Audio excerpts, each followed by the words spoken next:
Good morning, folks. I'm Vivek, and welcome to a brand new episode of our podcast channel, A Journey to Net Zero. Our Journey to Net Zero is an attempt to reach out to the eminent personalities from the Indian urban ecosystem whose decisions are shaping the India of tomorrow and capturing their views and insights on what matters and should matter in our journey towards a net zero India. On this note, allow me to welcome our guest for the day, Dr. Rupesh S. Iyengar, Director, Services Consultants. Dr. Iyengar is a high performance building designer who believes in the philosophy of an integrated and sustainable approach to the design of the built environment. His company, Services Consultants, was instrumental in making Radisson Blu Atria Bangalore one of the five shortlists of the ACREX Hall of Fame 2019. A very good morning, Rupesh, and it is my pleasure to have you with us this morning. Good morning, Vivek. It's my pleasure to be on this podcast and also giving this to Danfoss. It's my pleasure. Thank you. Rupesh, let's start with what challenges does India face with the development of existing megacities and the population density being on the rise? Well, not to forget, we are also looking at an India that will be home to 41 megacities by 2030. What challenges do you foresee when these cities come up? While I endorse development as well as growing of cities, uh, uplifting of living standards of people, we have to take care that the planning and how this development shapes up is recognized in a planned way. You can see from the statistics, there have been several mentions of it even in the United Nations proceedings that comes out at every summit, that most of the megacities in the world is going to be centered in Asia, and many of them would be in India. So it's very imperative that we put together a futuristic vision as to how we are going to grow. We have huge issues that are associated with these developments of cities. It could be in terms of the need for usage of water, the need for electricity, the need for energy, the need for disposal of waste. So, all of these are connected to growth. For example, the pollution in Delhi, it's on the rise. The overcrowding in Mumbai, or the garbage issues in Bangalore, or the flooding problem in Chennai. We see this happen every year, and I don't see any planning which is associated with trying to mitigate these issues that keep coming to us every year. One thing which can be done, of course, is by addressing the core issue of the problem as to why are people moving to such cities. The reasons could be higher pay, higher probably standard of living. It could also be amenities and facilities that one may not get in tier 2, tier 3 cities, or even at the village or a taluka level. So all those people who are migrating in search of jobs, in search of higher pay, can get those jobs and those facilities in their homeland. So I think this is the crux. We need to plan this in the next 5 or 10 years and make sure connectivity is improved. I think a lot of it is happening, but I think more needs to be done in getting industries to spread across the country.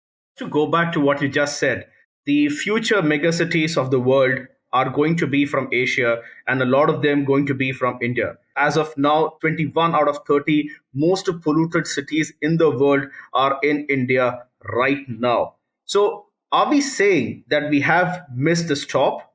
Have we kind of moved way too forward in the urbanization race that we may not be able to make a course correction here? I don't think so, because it is never late to start doing things right. We may take more time, but I don't think it's ever late. We don't have a river in Bangalore, but the stormwater drains of Bangalore, which were planned probably 30 or 40 or 50 years ago, we are trying to make that a promenade now.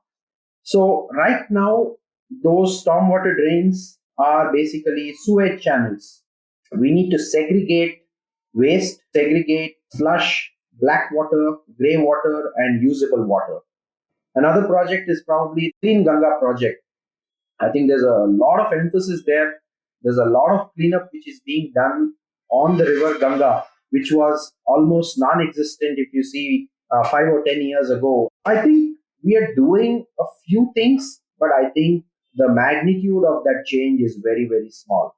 Also, education is important for the people because all of this cannot be done by one entity. We put it to the government, do everything.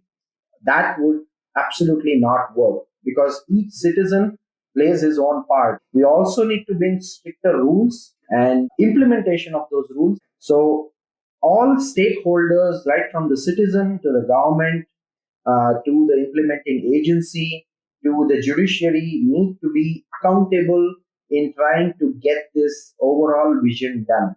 Speaking of urbanization, I guess the conversation would be incomplete if we were to not speak of the rising challenge, and that is of that of an energy demand. And do you believe buildings have been one of the major contributors for that? And if so, what evolutions have happened on the building front as well towards arresting it or either reducing it? Absolutely. Buildings are, I would say, the silent consumers of energy and also emitters of pollution. If you look at the energy map of any developing country like India, it could be industrial or any kind of building and infrastructure related project or a facility would almost consume up to 60 to 80% of all the energy needs of that country. Now, air conditioning systems almost consume 50 to 60% of that energy footprint of any building. And if you see the way we are heading into the future, most of our buildings are going to be air conditioned. You need an air conditioning today, it is no more a luxury. So, with that in place, we need to concentrate on how we can reduce that footprint of energy on a building itself. So, net zero is probably the highest level one could achieve in terms of energy consumption, or it could also be a net positive. Investment into renewable energy should also increase because just going electric would also mean there is a impact on how this energy is generated. Most of India's energy requirement today still comes from coal fired power plants. Coal is again a non sustainable, a non renewable source of energy generation. We have a lot of dams and a lot of hydropower that has been generated in this country. We need to go more on solar. We need to implement more of wind farms. So we need to invest more on technologies which are renewable and also increase the efficiency of these products. In continuation to what you just said, if you could tell us what, according to you, are the major challenges that buildings today face when it comes to reducing their carbon footprint? So, how important a carbon footprint is for the building segment is what would be the source of energy demand that the building is using. There are a lot of projects which are net zero energy, but they would get their energy by buying power from elsewhere. But if you have a building who could generate on site power, then you could really reduce your carbon footprint as far as that building is concerned. And you or the facility as such could act as a self sustaining building or a mini power plant. So, carbon footprint should be associated to the energy demand. So, the source of power, the way that power is generated, is also as important as the consumption on the building segment itself. Have the mandatory ratings and certifications that we have today made an impact on buildings that taking that extra step towards reducing their energy demand? When it comes to energy certifications, I think it's good that we have certifications for buildings right now in the country. It has set up a league where people want to be a part of it so that they can actually showcase their buildings which are energy efficient, and a lot of work is being done to consciously reduce energy demand. But I think we need to now go a step forward. We need to look at not only giving certificates to buildings at a design level, which is right now the norm, but we need to look at the building on a continuous operational level. The government of India has launched ECBC, which is the Energy Conservation of Building Code. Some states have made it mandatory, some have made it voluntarily. So I think there needs to be a bigger emphasis on all state governments to make the ECBC mandatory for commercial as well as residential buildings. Thanks to all the cities that are going to come up, the population which is growing, the move to the urban centers of India. So we're definitely looking at a massive surge in its energy demand in the years to come. But despite that, we also have a vision to turn net zero by 2050. How, according to you, can India achieve its goals against these challenges? I think it is doable. 30 years is a good period of time to achieve a net zero energy India. I think it's a good vision, but that vision should be backed up by what is going to be done in a couple of years' time. We need to start doing that at a building level first, and then probably at a corporation level or a ward level, and then scale it up to the city level, and then scale it up to the taluka level, the district level, and then the state level. Then cumulatively, we can come together to achieve that net zero goal. One thing we should do is we need to collect data. Today, I don't see any platform or any organization or any society or any facility for that matter having data of their own building. We need to start first by collecting data, because once we have the data, then that data can be analyzed, and then we can look at how the impact of usage of water and energy can be reduced. And this would be the first step to achieve that net zero energy. Because, like you said, we are going to have cities which are going to grow, energy consumption which is going to increase, water consumption which is going to increase. And unless we have real time data, we are not able to look at how or what kind of impact this increase is going to have in our everyday usage. Rupesh, at Danfoss, we always believe that technology is the cornerstone towards making a sustainable world. And as a consultant, I'm sure you work very closely with a complete different range of technologies day in, day out. How have you seen technology evolve over the past decades? To what extent do you see technology playing a role in helping our future cities turn greener? I think technology is the driver for any development or any change that has to happen. If you look at the air conditioning industry, there was a time when we used to use window air conditioners. It would have a COP of somewhere around 2 or 3. But then in the last 10 to 15 years, technology has taken a leap. And then the same window air conditioners have gone with a VRF system, which is much more efficient. And then we went on to the centralized air conditioning system. And then it went on to become screw chillers. And then now we have moved on to magnetic chillers. So magnetic chillers, again at part load, could give you a COP as high as 8 or even 10. Today, you have a compressor where magnetic bearings and magnetic levitation technology has proven that you can also have a very efficient machine without moving parts, without the oil mixing and the problems associated with that. If you look at the facade systems itself, we have gone from single glazing to now even triple glazing or even low E systems, where my glass would act as a wall when it comes to heat input from the outside. So there has been a good change on all fronts, and technology has been the driver for all of these things to happen. So definitely we have to invest in technology. One thing could also be now with IoT coming in, the Internet of Things. I could see everything, control everything, monitor everything right on my phone. Rupesh, my question was, when you, as a consultant, when you work with a client of yours, how do you help them translate their sustainability goals into a building design and then eventually a fully functioning building?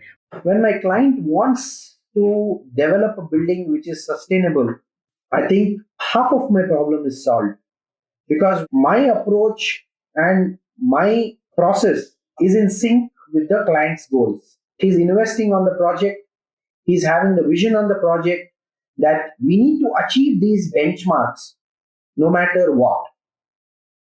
So, what we try to do is first we do a feasibility study as to what is possible and what is not possible, and how we can try to maximize the reuse of what is available or retaining of what is available in the topography. Second, we would get into energy goals. What should be our energy consumption? What should be our water consumption? We would have these benchmarks specified for the project at the design level itself. We would then get into what kind of facade we need, what kind of a fenestration system we need, how much of glazing we need to put on the building. So that would be on the architectural side. Second, we would go on the energy itself. So one is the passive design. How can I make use of what is available? Can I use the energy from the ground? Can I go with a geothermal? Can I go with a solar facility? Then we would come to the active design itself. So how do we actually bring in our mechanical systems? How do we bring in our electrical systems, the plumbing systems, the reuse of water, the disposal of waste and garbage? How do we reduce our load? Usually, what we see is when we reduce energy, there are a lot of collateral benefits that are available. So, we need to do a total cost analysis, which looks at not only one side, but also what is the imperative cost reduction on the other side. An increase in technology would have an increase in cost. But because of that, if I can have a decrease in cost at some other segment of the building, then that is justifiable. And then, of course, there are mandatory requirements, statutory requirements. So once we establish all of this, other things could be innovations. Can we look at radiant cooling? Can we look at concepts which are like light shelves where I can increase my light to come in? I can have natural light to come in. Rupesh, you and your father, Mr. Satish Iyengar, have been the people behind getting Radisson Blu Atria Bangalore towards being one of the shortlists of the Hall of Fame in 2019. Could you please share your experience being a part of the Hall of Fame journey? The Hall of Fame by Danfoss, which is done at every Acrex, I think it's a good move to recognize buildings which are efficient and which are sustainable. Because recognition also forms a part of the encouragement that a client would receive, or a designer would receive, or a consultant would receive, or an end user would receive. So I think the Hall of Fame has also evolved very nicely over the past editions. We were the finalists with Radisson Blu Hotel in Bangalore. That hotel building was previously also designed by us, and the client came back to us for a repeat of the project. And we are happy that we could achieve the goal. I would say that such hotels, I mean, all the finalist hotels which were there, could act as inspirations for other similar buildings to bring down their energy consumption and to become environmentally conscious. It's been a pleasure to be associated with the process of Acrex Hall of Fame by Danfoss, and kudos to whatever work is being done. Before we close, what would be your three suggestions to the larger building fraternity to help them achieve their sustainability goals? My three suggestions would be: one, don't stop in designing efficient buildings. We should always look at bettering ourselves from project to project. So, if we achieve a certain benchmark on one project, we need to strive harder to achieve a better benchmark on our next project. Second is for the industry itself to come together in promoting sustainability and the buildings. Cost is one thing, I would say, but the larger picture of ROIs probably needs a little flexibility, because typically a sustainable building would take about 5 to 10% extra to make that building way better than what is being designed currently, and the ROI probably could increase by 1 or 2 years. The third would be so that the statutory norms are not just adhered to but also bettered. Typically, we look at projects where we do things which are as per statutory norms. But what I would say is statutory norms is the minimum baseline that we need to achieve. The sky is the limit on achieving a better building, a more well-being building. So I think these are three suggestions to the larger fraternity of buildings. Thank you so much, Rupesh, for such an insightful talk. It has been a pleasure to have you on the channel. Thank you, Vivek. It's my pleasure to give this insight and interview. Great. Thank you so much. With this, we wrap up our yet another episode of our journey to net zero. But before we close, we are hosting our next edition of the Acrex Hall of Fame on the 18th of Feb 2022. And this time, we are inviting nominations from data centers, hospitals, and the pharmaceutical sector. We look forward to receiving your nominations, and we hope you do make it to our Hall of Fame. On this note, thank you so much, and until next time.